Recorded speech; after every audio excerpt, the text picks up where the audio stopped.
black people descendants from Africa? That was the question. Are black people descendants from Africa? Now, I broke it down in many ways, but before I break it down, because we can go into that, but we're going to go back to what we were saying, which was like the Ted Raspberry. Because these points that people use to reference to a time when black people owned stuff, like, yeah, black people owned slaves. Like, it wasn't all, like, Moors wasn't even classified as black. You know, Moors wasn't classified, they owned plantations, farms, and slaves and stuff. They wasn't classified as black people. You know, it came a point when, you know, Moors became identified once the laws changed in order for all people of melanated color to be identified as black. You see what I'm saying? Like, everybody wasn't white. It was a time when the Italians, the Jews, the Dutch, you know, the Arabs that came to America and been a minority. You know what I'm saying? The Irish. You know, yeah, because there's no such thing as white and black. That's just an American concept. Anybody can be white except black people. You see what I'm saying? So this concept in America plays that the book with white folk is a mental thing. You know, it's a mental thing for you to think that you white, you privileged, and you poor. So when you work at a job, you feel company, even though these people you not benefiting on this no kind of way with the same people who, you know, who black is not benefiting from it. You understand what I'm saying? So poor is poor in that concept. You got class, which is classism is slaves and slave masters. Because it was white slaves, it was other color of people in America that was indentured servants. You see what I'm saying? It's just like in prison. Like, prison is another level of that slavery concept. But you got white people in prison too. You know, yeah, I've been in prison on anybody who breaking these laws that we put in place in order to control the masses. You see what I'm saying? It's about controlling the masses. We're not a minority. We're the majority. It's like in prison. You're not the minority in prison. You're the majority. There's more prisoners than guards. You can overtake it at any time. They only control you mentally. You know, it's more people than the government. We can definitely overtake them. It's David and Goliath when it comes to that. If all the people ain't with this government shit, you know what I'm saying? And we don't do this stuff, you're going to have to break down. Because you know what I'm saying? You're going to have to break down. You feel me? Because it's the people, it's the labor that's the motivating force. You can have as many tanks as you want to. When you say an order and there's a revolt. Now keep in mind, when we're talking about history, this is normal. Only in this day and age are we mentally brainwashed to believe that a mutiny is not normal. Yeah. You know, that we are to obey these laws and to be what it's going to be as if this is some godly stuff. This is a new era stuff. This is a new era thinking. Because all through history, people were revolting against tyrants. You see what I'm saying? People not just letting, you know, I'm just saying that's the history of the world until now. Now we deep into the matrix of believing that we are not gods. We aren't the generated operating store. We create the rules. You know what I'm saying? It's like for our children, we create the rules that determine who they is. You see what I'm saying? So if your son a bum, it's because of the environment that you created for him. You see what I'm saying? So that's why you always got to be mindful about how people raise, period, when you come to mating and all that kind of stuff. Because I'm saying, you know, everybody not breeding on a scientific level. Everybody not scientists. We more, so we practice in science. And definitely in sex. Sex is a level of sacred sexuality. This is the ability to, that's the Garden of Eden. You know what I'm saying? That's the ability to procreate. That's what God do. That God creates Adam and Eve. Then he instructs them, you know what I'm saying, in the garden in order to rule over all civilization, right? In that concept. So, now we kind of just raising slaves. That's normal. And, it's psychologically against the law for you to actually raise geniuses, for you to recreate yourself. Like people think you wrong. People think that you are wrong for trying to recreate and control a child's life and dictate who they become in the future. That's not normal, but there was a time when that's normal. That's how you got generational Rockefellers thinking like you cut off when you ain't doing this Hilton stuff. You see what I'm saying? The way we do it. There's a trust fund and everything. People not even working. I'm not letting nobody else influence my heirs. You see what I'm saying? That's how they rock. So it ain't no like, no yeah. You can go mess with them and do what the world talking about, but they ain't even got it like we got it. You ain't gonna live like a queen, a princess in the world. You only gonna live like that in the kingdom that your parents create. So if your parents in projects, your kingdom be in the project. You know what I'm saying? No matter how much money your mama got, she's not trying to put nothing together for you to be, you know what I'm saying, great. That's not even the level of expectation. But religiously, that's our level of expectation. You see what I'm saying? It ain't no God in this. It ain't no Jesus without you creating. Really. Once you get the blueprint, yeah, because this is science. This is right. And I don't know who I was talking to. We were talking about science. Like in more science, spirituality and science is the proof of spirituality. You know what I'm saying? If God is the ultimate scientist, He created all of this. You saying so? Anything that you find in science that you just discovering what He already do and how He did. You understand what I'm saying? That's like reverse engineering, right? Chinese. That's what they do.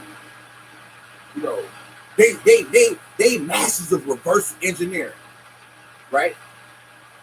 So this the concept of reverse engineering. Anything that we buy, we break it down, we learn it, and we recreate it. So that's buying one TV, breaking it down, and starting manufacturing TVs. Now you're the biggest TV manufacturer in the world. You understand what I'm saying? Buying one submarine, breaking this down, and start manufacturing submarines, start manufacturing missiles. It's this game that we play called Civilization. It's the same concept. Life is a science. And if you understand how this stuff works, it's all the same. It's all how you and belief systems is important. You see what I'm saying? Yeah, you're definitely going to create what you setting out to create. You understand what I'm saying? And if you don't, it's somewhere you fucked up. You understand? It's like in the Bible when they talk about Adam and Eve. God created that. Now think about this concept when we think of God, the Almighty, in the form of He know everything. He created something that went against Him, and He already knew that. Right? Now, I'm Gnostic. I'm Gnostic in my beliefs because, I'm studied. So there's other books in the Bible that wasn't canonized, and the canonization of the Bible is after, it's post, this concept that we've been talking about Jesus, right? Meaning it's somebody else who did this. They wasn't even alive when Jesus was alive.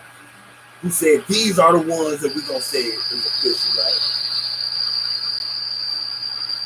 So this concept, I just wanted to go back to the level of a Gnostic beliefs when they found the Dead Sea Scrolls and found the Gospel of Thomas and the Book of and all these concepts that we can put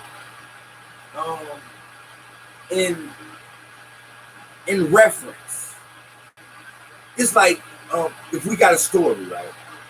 You can read any of my books And every one of my books is a different level to the same book. You know what I'm saying? Like, you can read my book and think you know it all. You got the story, right? But I can tell you a whole nother story on that same story. Because it's different perspectives, different belief systems. Because I'm saying, from my perspective, I may look like the hero and that person may look like the villain. In their story, because I'm saying you saying it from different point of view, you can understand why people did what they did, and you know how they was raised and what they believed in. And once you do that, you're gonna start loving them. You're gonna love the character. I make you fall in love with the character. Every one of them. There is no right and wrong. There is no villain. You know what I'm saying? Now, this concept came to me as an epiphany while I was in the hole. 4 years in the hole in UFC. And I had an epiphany. And it was crazy how I seen God. You know what I'm saying? And I just seen God as an author. Right? I seen God as an author. Because the author writes the story and then you live it. Like I'm saying, I wrote this story. This wasn't real. And now I'm living it. You see what I'm saying? That's kind of, you know, when I was in prison, I used to write and then lay down and just daydream. Like anything that I studied law, and then in my mind, I daydreamed about coming home and being that and implementing that because I couldn't use nothing that I had learned. I'm in prison. You know what I'm saying? I couldn't use it physically. I stayed very, I was a legal writer, and you know what I'm saying? I actually created a lifestyle in prison that was conducive to being a revolutionary. I was a revolutionary in prison. You know what I'm saying? You know, so really, it's harder to be a revolutionary out here. It's easier to revolutionize, you know, yourself and have these other aspirations. And I was really the because I was actually publishing books in prison. So you know what I'm saying? That's big, because this is a whole bunch of people who, you know, wrote books. But you know what I'm saying? So, you know, people aspire to even be on. And to come home, it's kind of like, to come home, I always been like a pretender. Like, if you ever seen this show called A Pretender, it's like back probably in the 90s. And it was a character called Jerry. And this guy, he was a genius. Mm-hmm. He could read a book, see anything, and he can do open heart surgery just by reading the book. He's anything, ain't no limits to, you know what I'm saying? The position he gonna stand up to and gonna ace that bitch. You know what I'm saying? You gonna believe. You feel me? So, right. So in prison, I never connected. I always was more of an observer, a learning student of the Most High. You know, I'm saying I learned the ins and out of the structure, because in the MDOC, that's the most. That's like a museum. The MDOC is a museum of Black empowerment, because they locked up all the revolutionaries. You know what I'm saying? Like, look, I just met a brother, just got out here, the Alexander brother. This brother is a revolutionary. You know, the Alexander, he old. He just got out. You know him, because he a legend. The brother is a genius. But now that they let him out, he old. The dude is that's when they let you out. The people like that's in prison, you know what I'm saying? This really genius level, they gonna break you off. By the time you come home, you gonna be old. Nobody listens to you. Ain't got money. The revolution is out of it. And the revolutionaries out here is the hustlers, the bitters. I'm saying, the people who got the resources, but they not gonna help. They not helping.